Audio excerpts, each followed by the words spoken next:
Morning, everybody. I would like to welcome you on behalf of ESHA on the webinar Inclusive Leadership, How to Foster an Inclusive Culture in Your School. Dr. Loes van Wessem this morning will take you with her in this thinking about inclusive leadership. It would be great if in the chat you can write something about the country where you come from and maybe some expectations.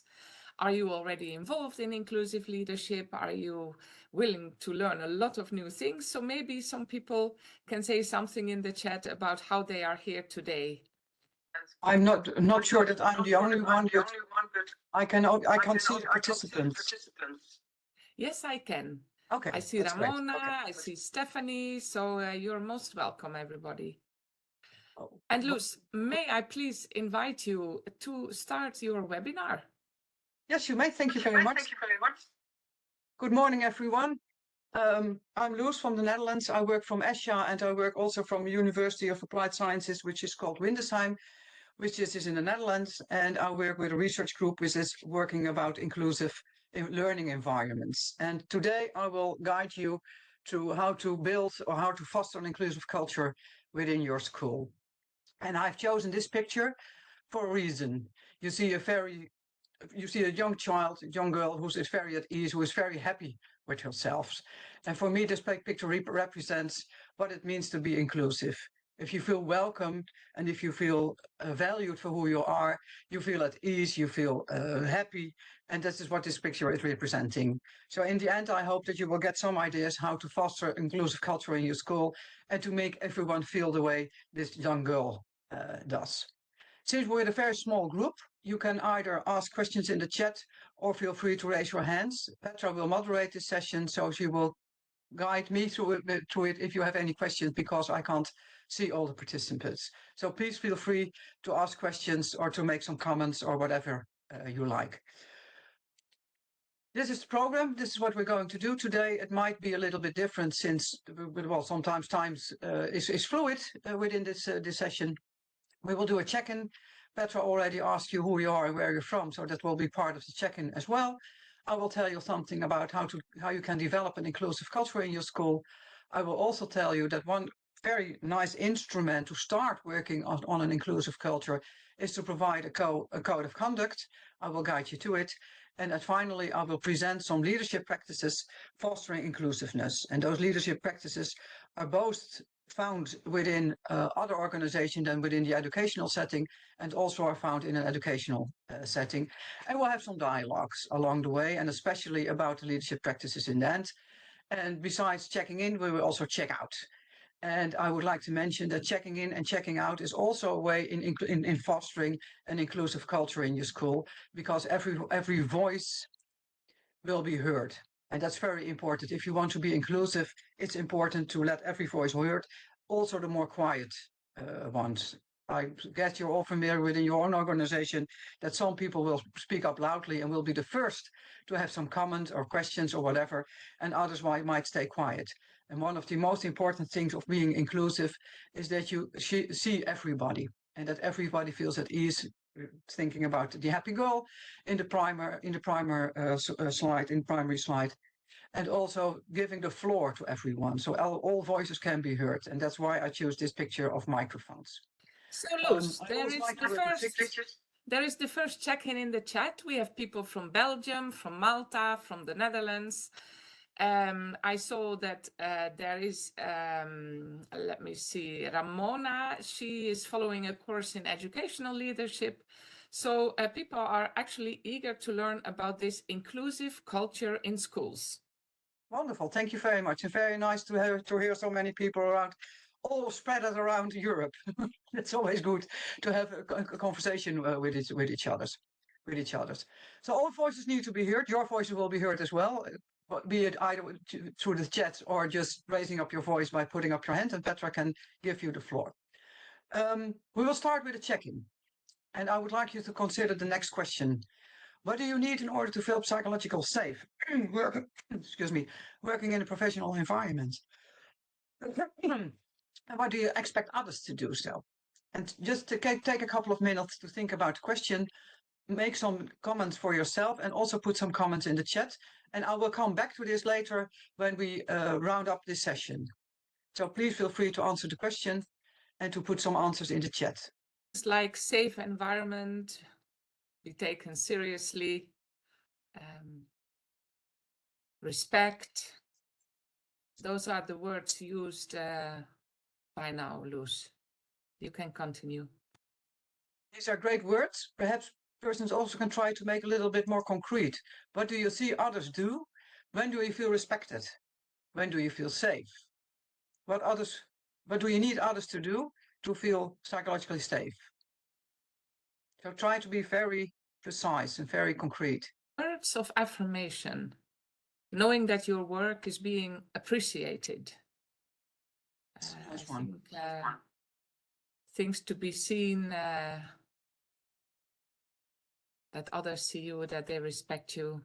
Yeah. Okay, well, great. We'll come back on it later. So please remind to keep your notes with you because you need them later in the workshop. One of the most important things about psychological safety is that you have to believe that the workplace is safe for interpersonal risk-taking. Amy Edmondson, who is a very good scholar about research for psychological safety, has this definition for psychological safety. And I've chosen this picture because it's very clear that you really need each other in order to feel interpersonal, to take interpersonal risks. By interpersonal risk-taking, she means that you feel safe to ask questions, to have comments, to raise your concerns, and not to feel that you need to be quiet. So you need each other to literally hang in there and don't fall down. But you also are willing to take interpersonal risks, and not feeling that you have to keep up appearances, or that you're afraid to lose your face, or that you think, well, I'm trying to hide my real feelings because they won't understand me. I will blame anyone because if I blame others, I will keep up my appearances and I will do a good job. That's not consistent of psychological safety.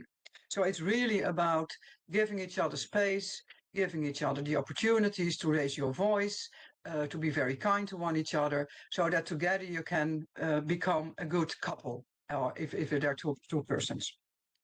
But psychological safety is a feature of a team. And it's very close to the concept you're all familiar with, which is trust. But trust is a concept which is there between two people, two persons, and psychological safety is almost the same, but it's a team thing. So it's not possible for a leader to build psychological safety. You can be a role model, but psychological safety has to be built or to developed all together within your team. And later on, I will give some examples on how to do so. It's very interesting because if there's a lot of psychological safety, people are not spending energy in keeping up appearances or trying not to lose face, but they can use their energy to achieve shared goals. And they don't need to use their energy to protect themselves.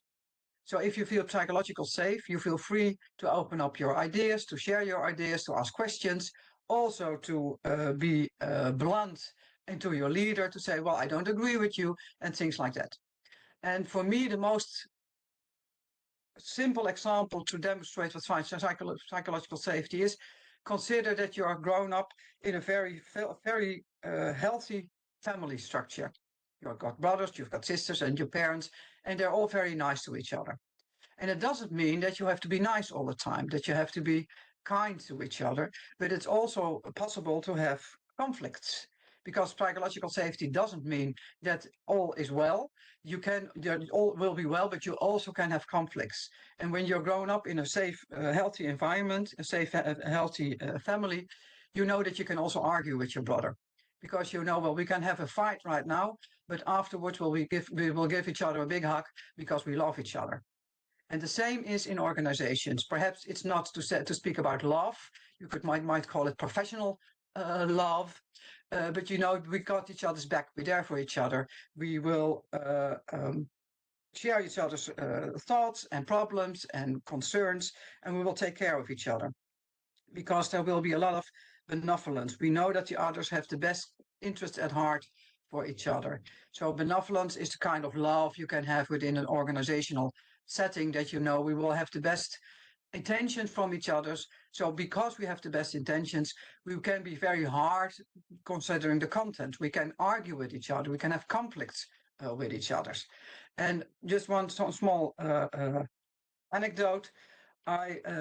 Before I worked in an organization which was a lot of psychological safety, and I could argue a lot with my boss. We could really have strong arguments in which other colleagues told me, well, it looks that you're fighting all the time.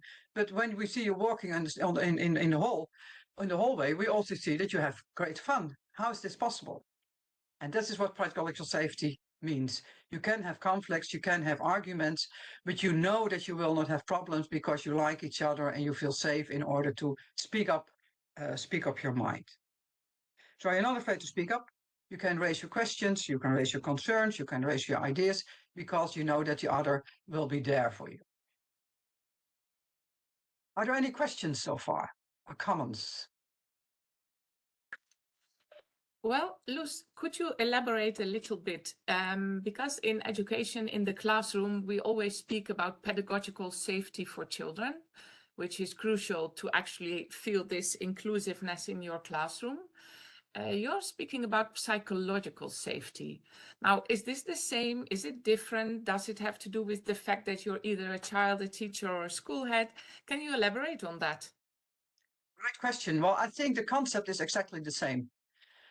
But in research, we use different terms when we look at children or when we look at professionals or adults. And you might also call it agogical safety, which we call pedagogical safety within classrooms, working with children. You might call it agogical safety when you're working with adults. But the concept is exactly the same. Let's move on a little bit. During the check-in, you were considering what do you need to feel psychological safe. And I would like to invite you, what do you think are the benefits when you experience that you feel psychological safe? And again, write down your comments, your answer for yourself, because I will come up to it later. And also feel free to share some of it in the chat.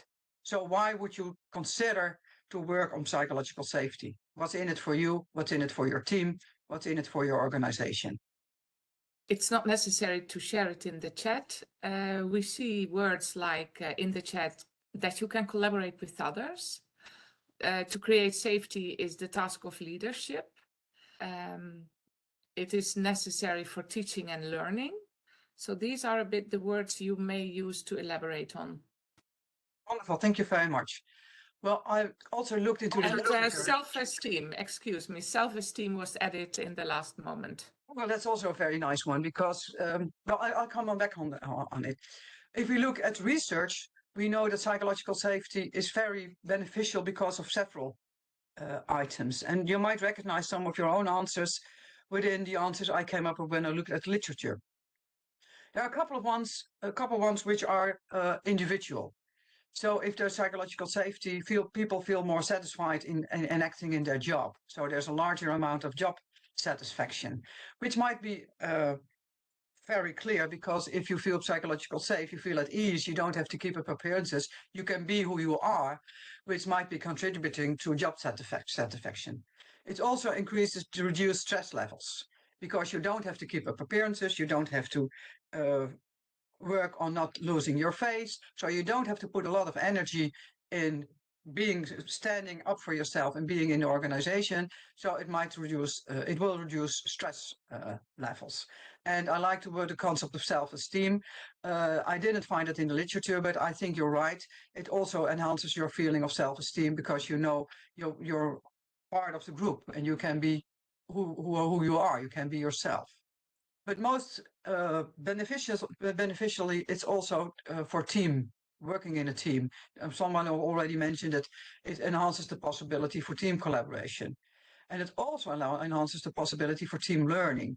So which is not only about learning for individuals, which is also great, but also learning on the team level. For example, if you can understand that you feel psychological safe, you're opening up for giving ideas, and you're willing to share ideas and to get ideas from others. And it's also mentioned somewhere else in the presentation, ideas begets ideas. I love the concept of a Dutch researcher, which is called Homan, who says, well, it's about the sex of ideas. If you got a good idea and you talk with each other, new ideas will come up.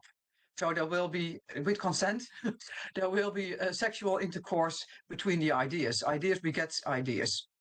And by doing so, you can get new solutions. You will might experience with those ideas. You can try new things, which are also very helpful to become more innovative.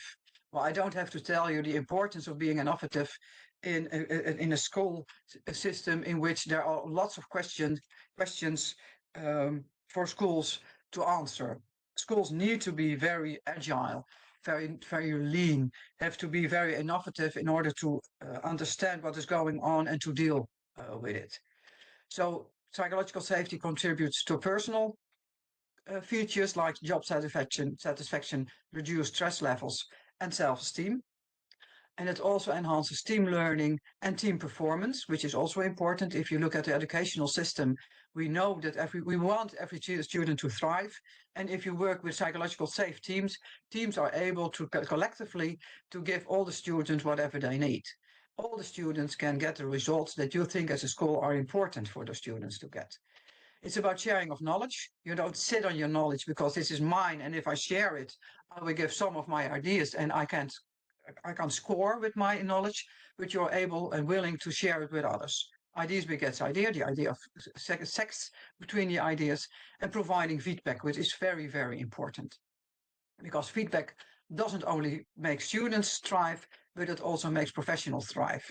And getting feedback and asking feedback is very difficult if you don't feel trusted or if you don't feel psychological safe, because then you will not consider asking feedback. And we know from literature that asking feedback is even more important than giving feedback. And it's understandable because when I ask feedback, I'm willing to learn. And when I receive feedback, perhaps I'm less willing to learn because I don't know what the other means by it, or perhaps he has a hidden agenda. Within psychological safe teams, providing feedback is more natural because we have the best interest in heart. I'm willing to help you in your learning processes, so I can also provide you feedback in which you can and act better and doing a better job. So psychological safety is very important for getting student results and getting the idea of collective efficacy. It's also about and collective efficacy. I didn't mention it in the slide because it's especially in education. Collective efficacy is about the feeling, but together we can do the job. It's kind of the same thing like self-esteem, but it's go a little bit further than that. It's called, if you look at in an individual level, it would be self-efficacy, which is the feeling I can do the job. I am confident that I can contribute to whatever I like. And collective efficacy is even more important because as a team, you feel we can do the job together. And perhaps you're familiar with the work of John Hattie. And one of the things he has done some research about review studies, so studies about studies. And he mentioned several features which are very important in order to get great student results. And at number one, there's collective efficacy, which even outranks the home environment of students. So if you're working on developing a psychological safe environment, it's very important because it also contributes to the feeling we can make a difference together. We can be collective efficacy. We have collective efficacy. Any comments or questions? Well, Luz, I'm not yet seeing some feedbacks in the chat. They may emerge, but as you are explaining everything about why this safety is important, how asking feedback is actually more important than giving feedback, how does this relate to the title Inclusive Leadership? Because now you actually ask all the people in a team to be active. And what is the role of the leader in this? Thanks, great question. Well, the leader will set the agenda. So if a leader models this kind of behavior, he will ask others to do the same, but he can't do it on his own. And I don't know whether you're familiar with the term of distributed leadership, but we know that as a leader, you can't do it on your own. You need each other. So everyone must be able to show leadership practices. But the leader, the principal, for example, is the main role player, but you're in the act together. So as a leader, you can set the agenda. I will come back to it later when I will mention the idea of providing a code of conduct, which is quite similar when you start your lesson. When you start with a new group of students, you also make rules of engagement. How do we want to work with each other? And a code of conduct is the same thing. And by doing so, you're setting the agenda. How do we want to work with each other? That's why I asked you the question in the check-in, which is actually asking about what our rules of engagement might be. So as a leader, you set the agenda, you're role modeling, you're giving the good examples, so that also inclusive behavior will be kind of begetting behavior from the others as well. It's like the flu. It's influential. If I give a good example, the others will follow. Would you say, if you talk about role model, that this new inclusive leadership should mean that leaders could ask more for feedback, that they should be asking for feedback, and that may be a new behavior towards inclusive education that actually can be developed by leaders? That's a great example. That's a really great example. So if you're looking at psychological safety, it's about asking questions, not posing all the ideas or telling others what to do, but asking questions, trying to understand what is happening within the other. What kind of feelings is he experiencing? So it's not only about asking feedback, which is a very good example of showing, well, we're in it together and I am also learning. So it is also a possibility of opening up the possibility for learning for everyone. But it's also about the other concepts of using inclusive behavior practices. I will come to it later because there will be a special slide about it. But all the things that might help feeling psychological safe are the examples you were giving in check-in: listening, asking questions, not being judgmental. If you are being judgmental by accident, because you're all human, come back on it later and say, well, sorry guys, I made a mistake. I judged you and I shouldn't have done. So it's also about being vulnerable and showing that you are learning as well. And you're a role model also in it. Also showing the wrong things to do and come back on it is a very strong way to do it. So giving feedback on your own behavior, if you like. And it's very important that what you do, you give some kind of subtitles. You explain why you're doing what you are doing. What I was trying to do in the presentation, when I showed you some different pictures, I was explaining why I'd chosen those pictures. That's an example of subtitling. So if I ask you a question, I can also say, well, I'm asking you this question because I'm curious about your point of view. So subtitling is very important for school leaders to make their role modeling more explicit. It's about scaffolding your behavior. It's exactly the same thing as teachers do within their classroom. If there aren't any more questions or remarks, we will go on. I mentioned it. It's very important to set the stage by developing a code of conduct or rules of engagement. And I also mentioned that it's the same with students as it is with adults. In the beginning, when you're starting to become a team, it's very important to understand what kind of rules you have, what kind of rules of engagement do you have? How do we want to work with one each other? What do we feel is important in order to feel psychological safe and in order to work professionally so we can all do a great job? Again, it's the question I asked you in the check-in. And I will give you some examples so get an idea what those rules of engagement could be. For example, it will be very nice if you say, we will not interrupt each other. We will ask each other's opinion or challenge the idea, not the person, which is very hard to do because sometimes you've got an image of a certain person and think, oh God, here's he again. Who will say we're going to say this or that? So are you willing to open up your own privileges, your own misconceptions, your own ideas of other people's, and not challenge the person, but the idea? So, I think that's interesting you're mentioning. Could you elaborate a little bit more on it? But also accepting that the person you wouldn't expect to give great ideas might have great ideas as well, which is also about inclusiveness. All voices might need to be heard, reminding the mics in the beginning of the presentation. Listen. One of the most important leadership practices is listen, and really listen. Listen to understand. Listen to really comprehend what the other is saying. Listen to really comprehend what the other is experiencing. Listen to really understand what kind of emotions are involved. One of the most important personal resources as a leader you can enact, is the ability to cope with emotions, to cope with your own emotions, but also to cope with the emotions of others, and not be afraid of emotions. Emotions will be there. So just give them the floor and give them the room to be there, and really listen what other people are saying. Sometimes others just want to be heard. So listening is also about not giving advice, which we are very good at as leaders, because sometimes we'll still, there's a problem, they come to me, they want me to solve the problem. That's not your job as a leader.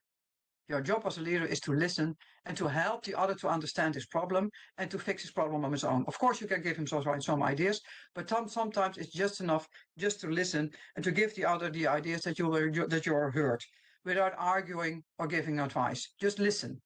And especially listen actively. Listen to understand what the other is saying, what his concerns are, why it's important to him, perhaps even why he values something. So really listen and give the floor to each other and open up the possibility for everyone to make their voices heard.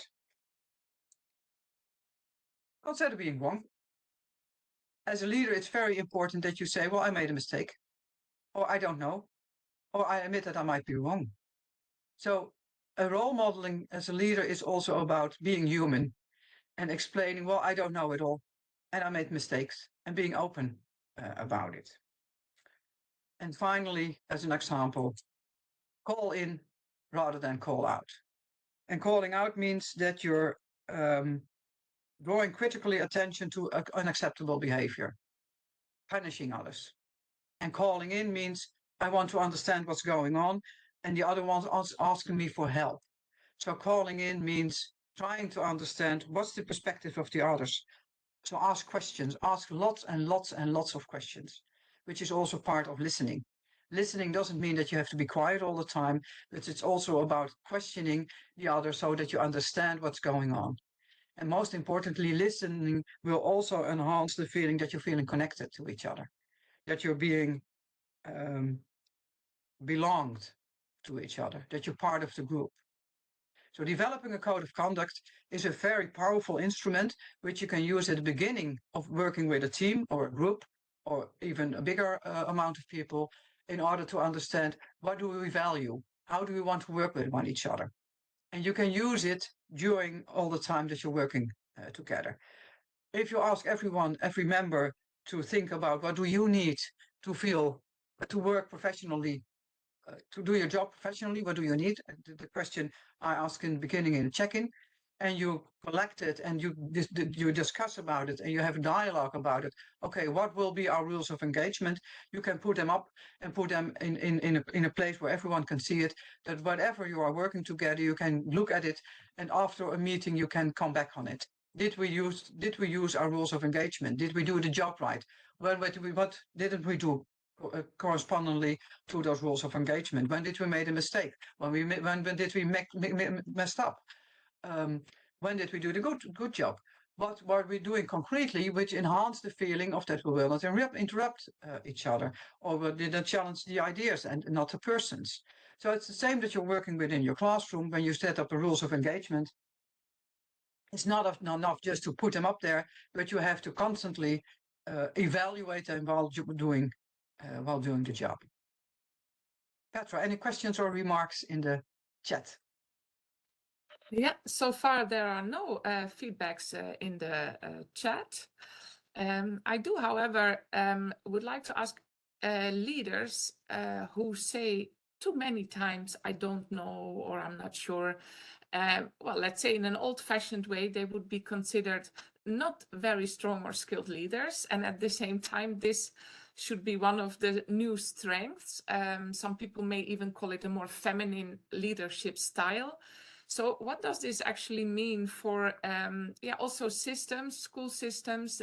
We know in Europe there are more top-down systems. There are systems where school heads know more autonomy. So how does this kind of behavior relate to, let's say, the images of leadership or the systems in Europe? Yeah, complex. That's the most simple answer I can give. It's a dilemma you might get when you're a leader, because you don't want to look weak and you don't want to look unknown, and you want to feel that the others feel that you're skilled.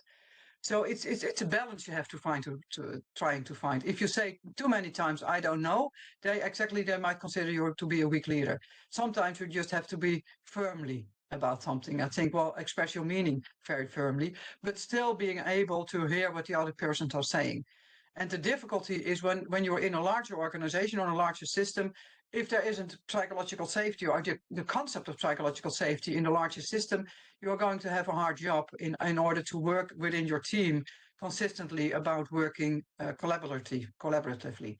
So it's also about the vision. I think you mentioned it correctly. What kind of leadership do we need? Do we need the old-fashioned leader who is steering the boat and saying we're going in that direction? Psychological safety will be much more harder to accomplish than when you have the concept of collaborative leadership, of collective leadership or distributed leadership, and the idea that, well, we're all in it together. Of course, I'm as a principal, I will be responsible, but we're in it together, which might be more easy in a national culture which is more feminine than in a national culture which is more masculine. So the culture of your country might also be enhancing the idea of developing psychological safety within your organization. That being said, I mentioned Amy Edmondson, which is a very important scholar about psychological safety, and she has found the concept of psychological safety around the world. And not only she did, but there are a lot of researchers who also were looking for it. So it's possible to develop psychological safety in whatever cultural context you're in, but it's more easier if you're in a more feminine national culture. And still you have to balance between taking the lead and being open up to get others the opportunity to make decisions. Does it answer your question, Petra? Okay, let's move on. I would like to share some anecdotal information with you. I have been working with a board in primary education, and the board consisted of 20 schools and 20 school principals. And they were working with a code of conduct. They had made it up in the beginning of their meetings when school leaders, principals, and their board member were working together. And they had decided, well, it's important to conduct a code of conduct. So they have a code of conduct. It was placed on the wall, and they wanted to work with it. But they found it very difficult to observe their own behavior while they were working with each other. So they asked me, Luz, can you help it out and observe while we're working together within our meetings, whether we are engaging with our rules or we didn't. And I was thinking, well, I would like to use a method which is very low profile, which doesn't draw too many attention on working with the code of conduct, because you're also doing the job. So you don't want to disturb the process which is going on. And then I thought about a very old commercial in the Netherlands. I don't know whether you're familiar with it in the other countries, but it was a commercial from KitKat. And you saw two people who were fighting and arguing with each other, and it became very awkward. And then there was a voiceover who was saying, hello, what are you doing? Have a break, have a KitKat. And I embraced that idea of having a break. And when I was sitting within those meetings, I had a big bowl of KitKat bars in front of me. And whenever I saw something happening, which was either very constructive in the code of conduct, which was very constructive in being inclusive to each other and developing a safe environment, I would raise a KitKat. But I would do the same if there was something happening which was very intrusive to the psychological safety, which wasn't helping to build psychological safety. And in the beginning of the meeting, we would have a discussion with each other to decide what kind of principle in the code of conduct I would be observing. For instance, asking and giving each other feedback. So if you want to look at all the parts of the code of conduct, that might be a little bit too much, but you can choose 1 or 2 topics which you will be observing. I did it for a couple of meetings. So every time something happened, I pulled up the KitKat and say, do you see what's happening? And I explained what I was seeing. And at the end of the meeting, we would write down those concrete examples in the code of conduct. So we were doing research about developing a code of conduct within the meetings. And after a couple of weeks, I said, well, I'm doing the observations. Would anyone like to join me? So one principal said, yeah, I would like to join you. So we were observing together. And in a couple of months, I could leave the organization. There would be a bowl of KitKats in the middle of the table. And if anyone in the meeting had the idea, well, something is happening now, which is either enhancing the feeling of psychological safety or is not welcome, not helping the development of psychological safety, they might raise a KitKat and discuss it together. There's one very important remark to make, that you have to be careful doing this. And so in the beginning, I asked everyone, is everyone aboard today? Can I give a KitKat to everyone? Because the behavior might be individual. It's happening between persons, but the behavior might be individual. So people might feel free to say, well, today, Luz, it's not my cup of tea. Please don't bother me with your KitKats today. So that's one important thing. The other important thing is that you have to get a sense of feeling when it will be disturbing the process of the communication. So sometimes I choose, well, I see something, but I will not interfere right now because it will construct the process which is already going on, but I will come back at the end of the meeting. So using the kind of work like a KitKat method is a very easy way in opening up the meta communication, talking about what is happening without using those complex words like meta communication. And I feel that people like the way of working with KitKats. And if I used one, especially if it was a good example, or also when it was a bad example of not enhancing the development of psychological safety, the people concerned were given the KitKat so they could enjoy the chocolate. So, Luz, in a way, you are saying that playful ways of organizing a meeting or discussing a topic can enhance the feeling of safety, because when you play, you can laugh and there's a kind of humor. I remember for myself that we used to play the yeah, but bingo, that everybody has this big field with but. And if anybody in the team says but, you make a little cross. And then when you have a bingo, you can just shout bingo, which means we said too many times but instead of and. And it's not about the game you choose, but maybe it's about being playful in making it easier to respond to difficult processes.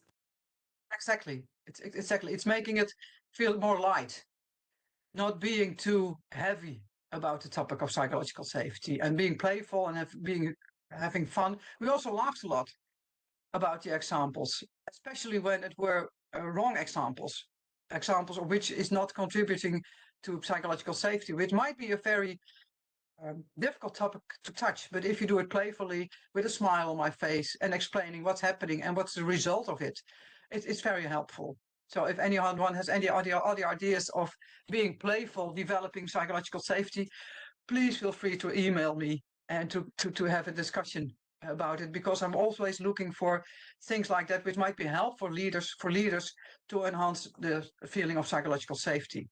So within your own school, you can use the yes but method. You could also use the KitKat method or whatever you would like, but look for forms which are playful indeed. Let's move on. I mentioned before, I will also tell you something about the importance of leadership practices for inclusions. And this is a lot of text, and perhaps take some time to read it and to let it dig in, and then I will give some explanations with it. Psychological safety is about feeling at ease, feeling the opportunity to take interpersonal risks. That's one coin one part of the coin of being an inclusive organization or an inclusive school or an inclusive team. The other part is being inclusive, which is slightly different than psychological safety, but it's mutual importance, and it's also enhancing each other. If your psychological safe environment might enhance also the feeling of inclusiveness. When you look at inclusiveness, there are two parts which are very important. One is facilitating belongingness, feeling belonged to a group. Remembering the picture of the happy girl I mentioned I presented in the first slide, feeling belonged means that you're feeling at ease, that you feel at home, that you feel welcome, the things like that. You're invited to a party and you can also join the dance floor. You might also join the dancing. That is about belongingness.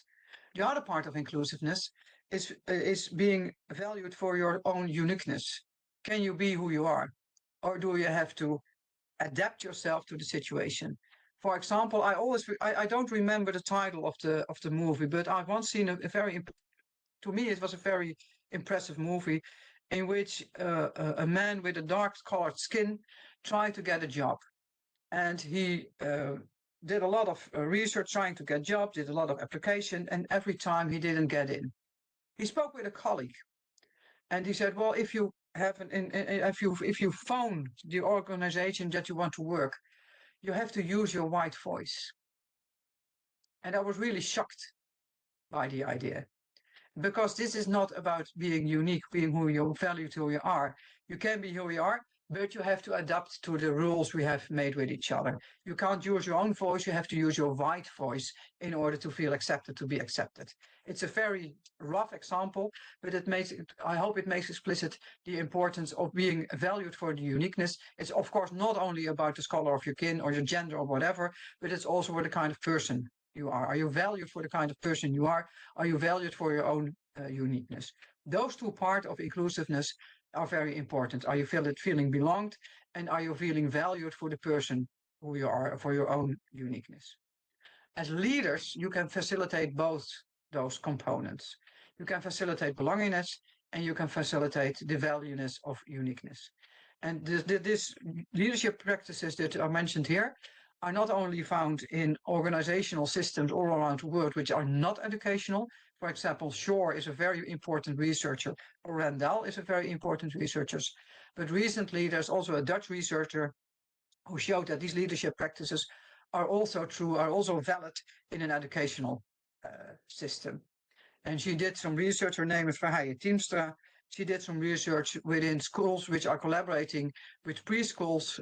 So there were professionals, both preschool professionals and teachers working together, trying to figure out how to become inclusive to one each other. And especially the leaders in those organizations were very important in order to enhance inclusiveness, both facilitating belongingness and facilitating the feeling of you can be your own unique self. When you look at the examples or the leadership practices, sometimes they overlap. If you think about what you feel important in the beginning when you ask you the question in the check-in, you also have mentioned some things which might be forms of inclusive leadership practices. So I would like to open up the floor to you and to think about, well, what did I mention in the beginning, which fits in here? How do I help staff to fully contribute, for example, when I look at the part of the uniqueness part? How do I support individuals as group members? Did I mention something in it when we did the check-in? So I would like to have a dialogue with you. Can we fill up this scheme, this metrics with some very concrete examples you have mentioned in the check-in? I hope you feel psychologically safe enough to do so. Well, maybe we can start by putting some words in the chat. I don't see raised hands right now. Because maybe it's not so easy to just come up with examples on facilitating belongingness or evaluating the uniqueness. Because a lot of school heads may be doing this without being exactly conscious that they are doing it. And it's not so easy to discuss about your behavior because maybe you need to rethink first for yourself what could be the impact on your own behavior. So I would really invite everybody, if you have any ideas on how doing this, share it in the chat. And on the other, maybe Luz, you can give us some examples of what you consider positive behavior in this context. Okay, I will go on. That's great. I was mentioning, I understand that it's difficult to be aware of what you are doing right now, which might be contributing, but that's why I ask in the chat, in the check-in, what do you need others to do? Because you can also look at it in the other way around. But I can give you some. Just a second. There is one remark coming in the chat. It's from Stephanie. It's about belonging. And she says, you may be who you are, your unique self, and participate professionally in this way. That increases your self-esteem. So actually she refers again to this role modeling also in this context.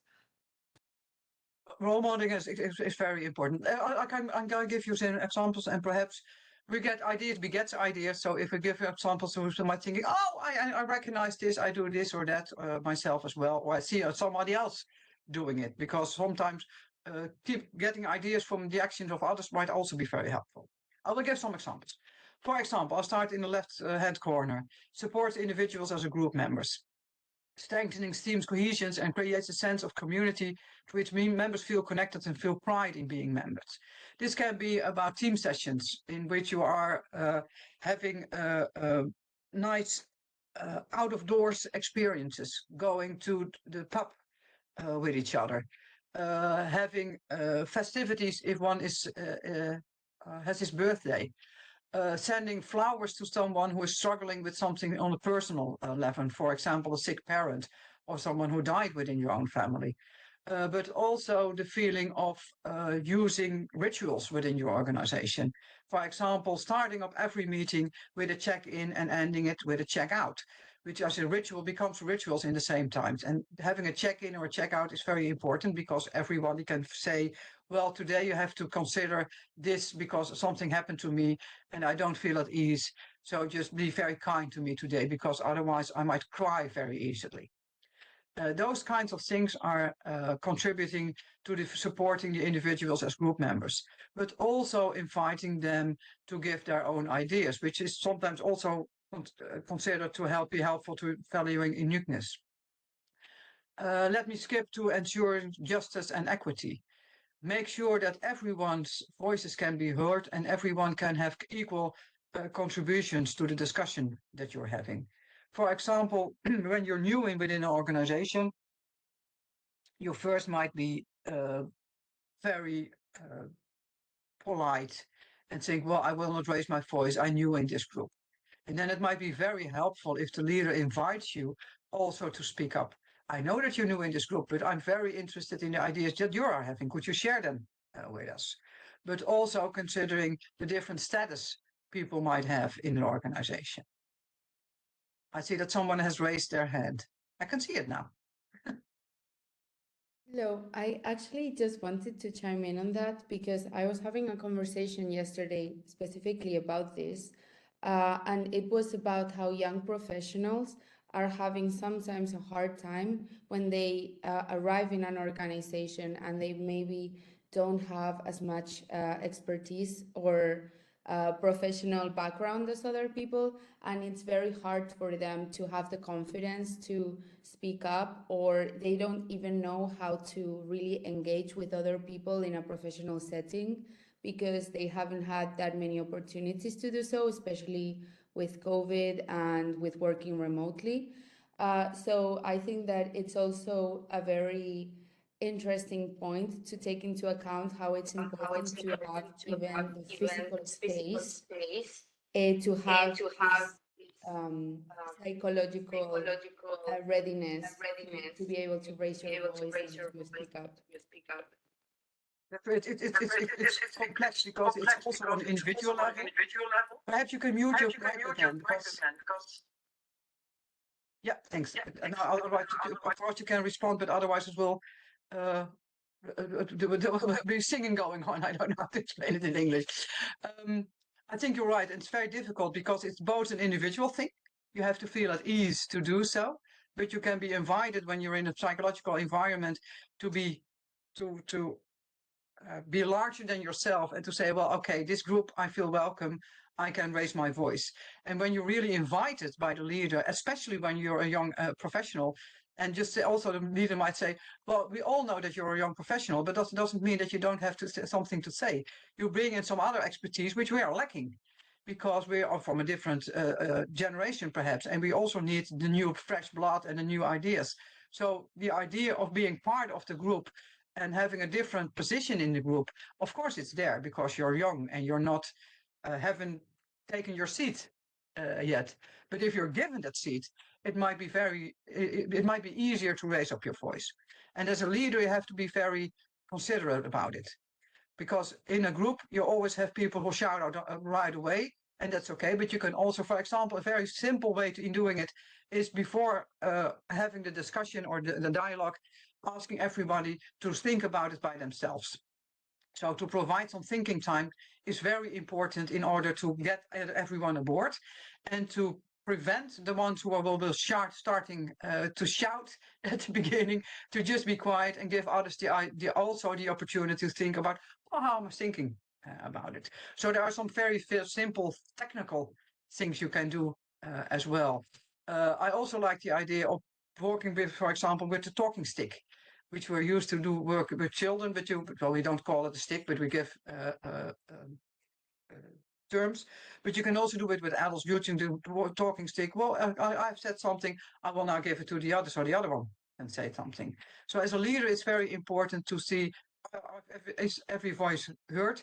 Did I recognize everyone? Did I give time to everyone? Did I invited people, especially, well, I haven't heard you this time. I'm very curious about what your thoughts are about it. So also kind of play with the status differences, which might be there in the organization, but also say, well, it doesn't mean since you're a senior that your voices are being heard more because we're all equal. Just to rephrase George Orwell, all people are equal, but some more than others.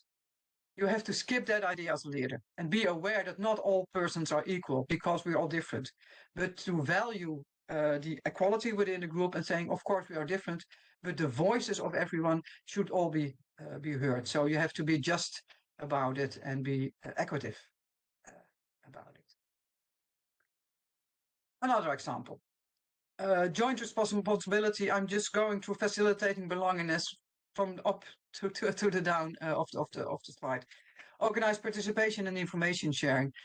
Like I mentioned before, in psychological safety, one of the benefits of being psychological safe is there will be sharing of knowledge and sharing of information, which is very important to make the just decisions, to make the right decisions. So belongingness is also important in order to give your ideas, to share your information, but also to make joint decisions. It's not only the leader's job to make the decision, the leader can be inviting others to make the decision together. Of course, not all decisions are necessary to make together, because otherwise you wouldn't get anything done. Sometimes you have to make a decision as a leader, but with big decisions, which are very important for the teaching staff, it's important to make them together. And those decision-making processes are very important for everyone, can share their ideas to have some kind of ideas.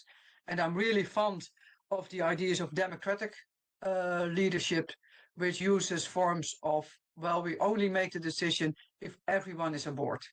And it doesn't only mean by raising hands, do we agree on this decision? Because sometimes people might raise their hands because they say, well, everybody else is raising their hands. So I might be raising my hand as well, because otherwise I will not be a group member. Or I just raise my hand because, and I will say, will say yes, but I will act no. And if you're feeling that as a leader that's happening, that people are just putting up their hands in order to say, well, I agree with the decision, but you got the feeling they don't really are aboard, you have to open up and ask, well, I got the feeling that some of you are raising their hands, but you're not truly agreeing on this decision. We will make this decision, but how can we alter the decision in order to make you feel that you also will fully agree with this decision? It's a form of democratic leadership, which opens up the opportunities even during the decision-making process, for everybody to open up and to speak up. Well, I would like to add on this idea, if you do it a little bit more this or a little bit more that, then I will be on board. It will slow down the decision-making process, which is very difficult sometimes, because in education we will have to move on. But sometimes it's very important to slow down in order to have a decision which is really taken seriously by everyone, and not just by saying so, but also by acting on it. I've mentioned before the importance of being a role model. If you're showing that you are able to develop stable and robust relationship with each of your members, it's very helpful, because others will see, okay, I can act the same way. It's very important to listen to each other, to use that code of conduct as a standard for how the way we are working with each other. We are also opening up perhaps sometimes our emotions we are feeling. So being at ease within the organization, being within the organization, and truly feeling part of it, which also is helpful for not only bigger job satisfaction, less turnover, but also better results within the organization. Let's move to the right-hand side, working on uniqueness, which is more difficult. We know from research, both in educational settings as in other organizational settings, that leaders are quite able to facilitate belongingness. They are aware of the idea, well, I need to everybody feel belonged. It's important that everybody feels that they're part of membership, that they are a member of the team, that they are valued for it. Most of the times, leaders are able to develop those kind of belongingness, those feelings of belongingness. It's more difficult for leaders to enhance the feeling of being valued for who you are, because we all have our own preferences, also as a leader. So as a leader, you're also inclined to work more with people who are much more like you. You're looking for persons who are resembling what you feel important. We all live in our own bubble, not only privately, but also in an organizational setting. So it's far more complex to understand that others might have other qualities, other perspectives, other ideas, which might sometimes even be encountering your own ideas, of confronting your own ideas. So enacting leadership practices which encourages the values of the ideas of being valued for your uniqueness are more complex or more harder to enact. You can do so by asking everyone their ideas, even if they are not going with the flow. I like the idea of a Dutch researcher who said, well, we need Harrys within our organization. And a Harry is someone who contributes at a different way, because he goes within the mainstream ideas. He brings up new ideas. He is being able to think out of the box. And if you position those Harrys correctly, they might be themselves, and they can contribute to getting new ideas and also to getting better decisions. So you have to really acknowledge, and this is the very hard thing to do, to open up other perspectives than the mainstream perspectives. And sometimes it's discouraging, because you say, well, okay, it's nicer to have the feeling we're all aboard, we're all on the same page, we all want the same thing. It's much easier because it enhances the space, the pace you're working at. It goes very quickly, and it's very disturbing sometimes in something that someone says, well, I think we haven't considered this or this. Sometimes we even call it that people are being disturbing, are resistant, or are being resistant against our ideas. But as a leader, you should embrace those moments. So why is someone mentioning this? This is because he has a very unique position in thinking about it. But it's also about the rules of engagement, the code of conduct, which might say we will accept each other's differences. And it's not about being on the same page. Sometimes it's also okay to say, like the English say, well, we agree to disagree. But at least you're willing to open up the ideas of the others and expecting everyone to accept the other for who they are. And knowing, well, sometimes we know that someone might have, in our eyes, some strange behavior, but we accept it because it's part of who he or she or they are. It's very important to help staff to fully contribute. Well, it's the same with belongingness. If you're feeling at ease, if you're feeling that you can say whatever you like within a professional setting, but when you feel psychological safe to take interpersonal risks, it's important that you can contribute to the ideas within the group, and not to hold back your ideas, but to be open and have a discussion about it. Well, I don't think we agree, but can you elaborate a little bit on why you feel this is so important? Most of the time, if we feel that people are resistant to the ideas, it's because their values are at stake. They don't necessarily disagree with the idea, but they might disagree with the idea because they don't recognize their own values within it. And then it's very important to have a discussion on a deeper level. Why do you feel so angry about it or happy about it? Or what does it mean for your own values? Are there competing values at heart? And do we need to talk about those values? And again, as a leader, you can be a role model to appreciate all the professional uniqueness which is in your team. Also the odd behavior. And I mentioned before, psychological safety is like being raised in a very healthy environment within your family. The same is true for being inclusive. If you were in an inclusive family, your strange behavior, your strange way of laughing, your strange behavior is accepted because we love you. And we accept all the things you're doing within the professional setting because we are there for you. We love you, and we love you as a person.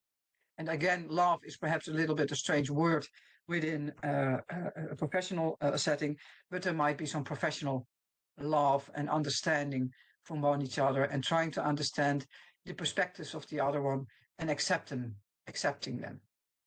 I hope this gives some clarification about what you might be able to do as a leader in order to enhance inclusiveness in your organization, both facilitating belongingness and valuing uniqueness. Petra, are there any comments or questions in the chat? Or perhaps from your own ideas? No, I'm not seeing anything in the chat, and I think there was an absolutely wonderful question and some feedback also from the own experience from the participants. So I would suggest that we move on to the next Luce. I think we are well on our way. There is some 20 minutes left till the end of the webinar, so let's move on. Well, the only thing planned for the rest of the webinar was checking out. So if there aren't any other questions, we can have some more open dialogue about the whole of the workshop. Perhaps some things that we would like to share before we end up this meeting. Okay, in that case, I would like to ask you a question. When I think of inclusive leadership, I see different levels. There is the inclusivity that you show as a leader for yourself, your mindset, your mental thoughts. But inclusivity in your school organization, we usually focus it, well, on the team as such, but mostly we think about the children and how you have this inclusiveness in your school. And I think for leaders to address these different levels, they are completely different strategies. They touch on everything you told, but say that you want to be an inclusive leader. What does it mean for all these levels? How you align this? That's very complex. And I think the first thing you can do, to give the good example, is to be inclusive in the management team you're working with. If you have meetings with your co-workers, with your co-leaders, so it's more on a systematic level. For example, working within a board or working within a district, you can challenge the development of inclusive behavior within your own meetings, which you have with your co-leaders, because that's the way to do it, to make mistakes, to open up to one each other. So that's on a very high level to get some experience with it. But also to share your ideas. Well, if I do this with my co-leaders, I can also do it with my team, and the other way around, because sometimes team development when you're in your school is perhaps more inclusive than the inclusive culture on a board or a district level. But you can share ideas in how to enhance the inclusive climate or culture within both districts or system or board, and with your team in your own school. But that's always on a level of working with adults. And teachers are struggling with the same questions when they're working with the students. And it's very helpful if you can show your teachers that you're experiencing exactly the same difficulties as they are experiencing with their teachers. But you have to be aware of it. For example, teachers, at least in the Netherlands, but I think it might be a value for other countries as well, are having very hard difficulties because students can be opposite to one each other, especially if there are politics being discussed. For example, well, take the USA as an example. How do you combine the ideas of students who have more democratic point of view and students who are more Republican? They are in the same classroom, and they will have discussions about it. And how can you enhance the discussions, the dialogues they are having, without it ending up into a fight or into ending in a more polarized way in, well, we versus them? That's one of the very hard questions teachers, at least in the Netherlands, are focusing. And in order to help them, they can be more aware of working on those inclusive practices, not leadership practices, but teacher practices. And acknowledging that they are having those difficulties by saying, well, I understand what you're experiencing, but we're experiencing kind of the same when we're working as a team, or where I work with my co-leaders, is very important. So just mentioning the fact that it's difficult to work on an inclusive learning environment, might either it be in the school, in the classroom, or in the school, or above school, is very important. So people understand that you know that where they are struggling with. And again, I can't emphasize enough the importance of really being a true and good listener, understanding what they're going through, trying to figure out what I can do to enhance their inclusive teacher practices, having good dialogues about it, whether it went wrong or went the best way, to have discussion about it in a team. What can we do in order to enhance the feeling of every student feeling belonged, and the feeling of every student being valued for their own uniqueness?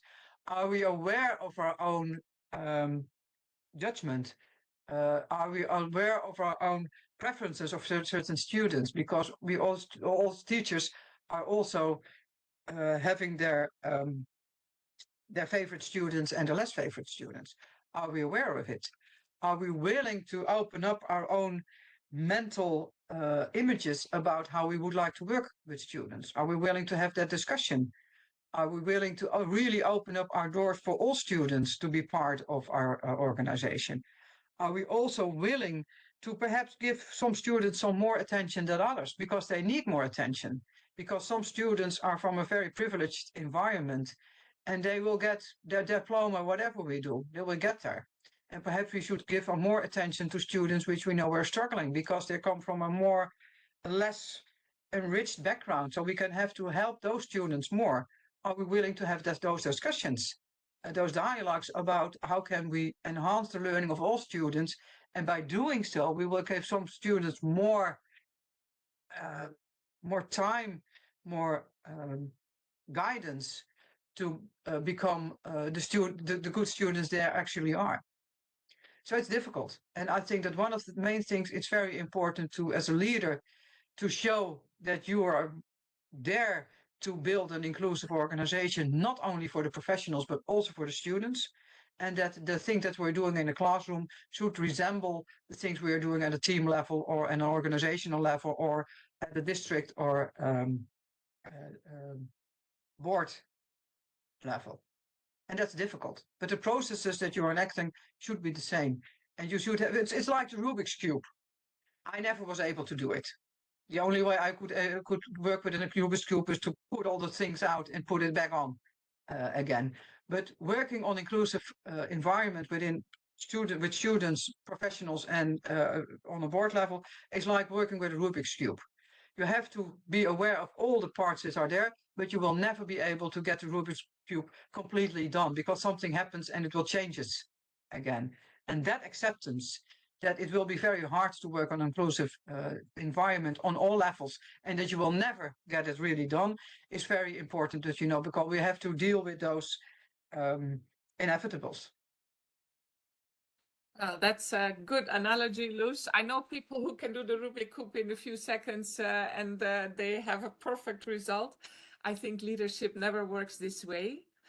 I would kindly ask the participants to give any feedback in the chat on whether the webinar was valuable for you, useful. If you have any questions for Luz, then this is your moment to actually fill in something in the chat, because we are going towards an end of the webinar, and yeah, this is your chance. Please give your feedback so Luz can know what the webinar brought you. So maybe some people are still writing. I read here, thank you, Luz, for such an interesting presentation. I think the concrete examples were very useful. So I think particularly that we can actually use it in the practice of our schools is very valuable. Another response is, I gained valuable insights. Inclusive leadership is rarely explicitly named as a goal in professional educational context, while in Belgium it is a quality expectation. This still needs to grow in awareness. So I think it's very recognizable that the policies and the ideas that we have when we're looking for school heads, when expecting them to do their job, is not always exactly the same, and understanding in what it actually means in your behavior. I thank everybody. I would like to comment on. Oh, okay. Yes, Luz. Yeah, Take because the I floor. think it's a very interesting part that it's obliged, if I understand you correctly, in a professional way in Belgium. There are some countries which are working with professional standards, which describe what you're expected to do as a school leader. We have some in the Netherlands as well, and inclusiveness is not explicitly part of it. There are some standards which are, and I'm very fond of the Australian one, because it's very consistent on the system level with what we expect teachers to do, what we expect school leaders to do, and what we expect system leaders to do. And there's a very explicit part of being inclusive. And it's understandable because there are a lot of native Australians, the Aboriginals, which aren't recognized before, and there are done terrible things with them. And within the educational system, they try to turn it around and say, we need to be inclusive, especially considering our original inhabitants. And the same is true for Canada. For example, Ontario, this system also have a very strong inclusive part in the professional standard, especially considering the native Canadians. As a matter of fact, in the Netherlands, there is a small important part which might be called the importance of inclusiveness, but it's about the personal qualities you take with you as a school leader. It's not only about what you do as a school leader, it's also leadership practices, it's also who you are as a leader. And in the educational, in the Netherlands, in the professional standard, those personal researches, who you are as a leader, are explicitly mentioned in the professional standard. So this is also about being inclusive, although it's not mentioned that way. So I just would like to comment on that remark. I give the floor back to you again. Yes. Well, I wanted to thank everybody, and Stephanie, thanks you a lot for the explanation that you actually give a follow-up on the remark, Luz. I would like to let everybody know that the webinar was recorded, as you knew in the beginning. It will be published both on the website of the Educational Leaderships Network Europe, the ELNE network, under the webinar week and the webinar months that we are having in March. It will also be on our ESHA website. So if you want to see it back or recommend it to anyone. It will be available and everybody can see this wonderful webinar that Luz has been doing.